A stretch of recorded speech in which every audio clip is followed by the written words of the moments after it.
Hello, and welcome to Every Persona Explained, where we take a look at the origin and representation of every persona.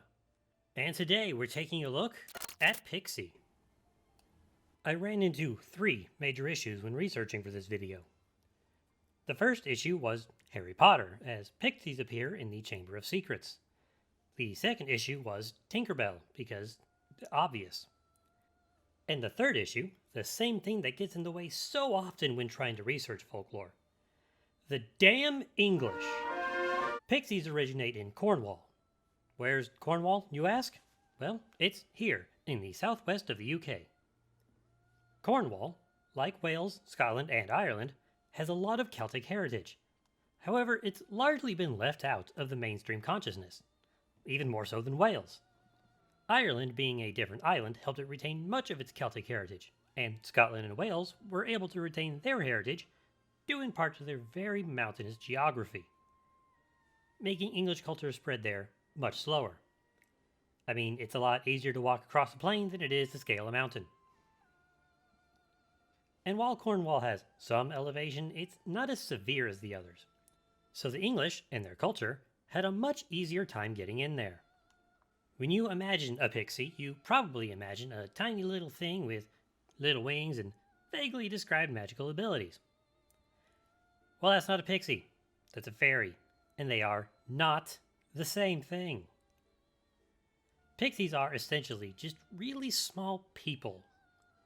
Their physical description varies. The most common description I found is that pixies have pointy ears and hats and they wear green. And they're also said to live in the forest, away from people.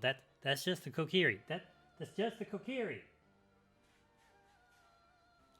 They're also said to live in swamps and cliffs.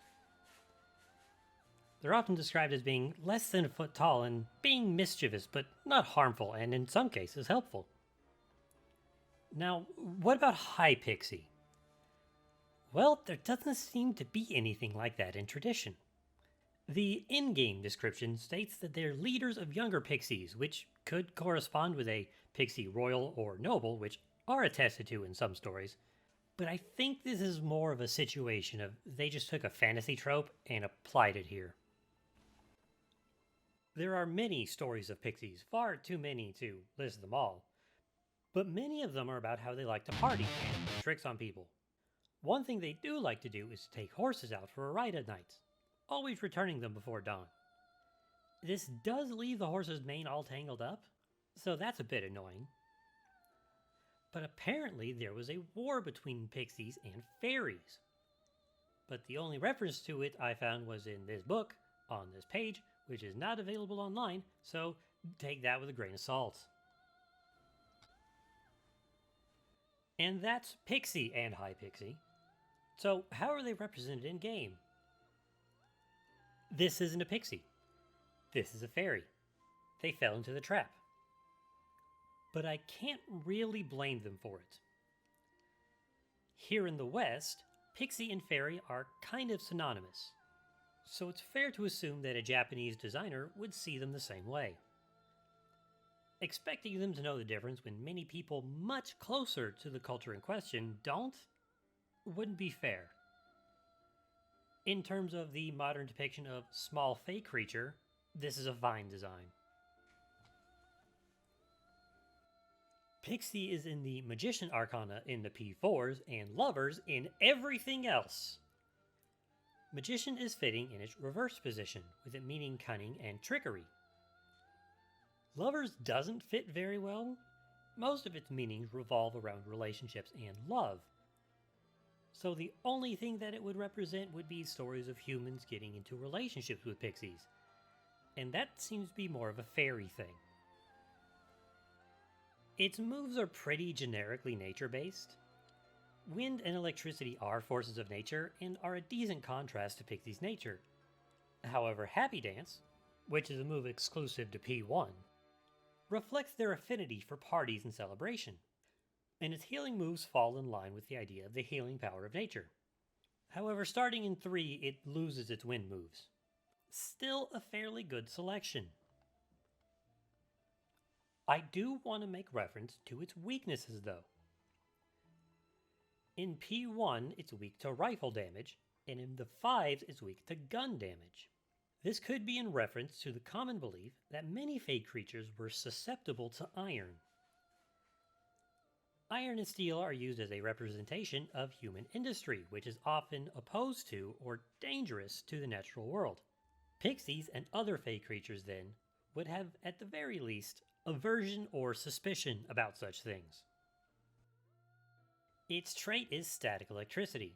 This, like many traits, is purely here to help its movesets, and not really to reference anything.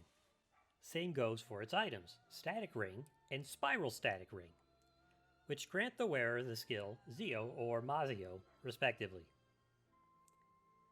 Overall, it's not a good design, but I have a solution. For future games, you can change this creature's name to Fairy and introduce another persona with a more accurate design for Pixie. That'll work. So one of the reasons this video took so long is I kept trying to go deeper into the history of the Pixie and the Fairy and how they're connected to each other. But I eventually realized that was way too out of scope for this video. I would at some point like to go back and research it more, because it's interesting. I have received a request, so the next video is going to be on Alice. This is a little extra exciting because I've never read any of the Wonderland books, so this is going to be a first for me, so that's going to be fun. Also, I'm looking into making some shorts highlighting the references in the weapons and the equipment and any other items like that in the games. Don't know how those are going to do. So thank you very much for watching. Don't forget to subscribe if you haven't already. And I'll see you next time on Every Persona Explained.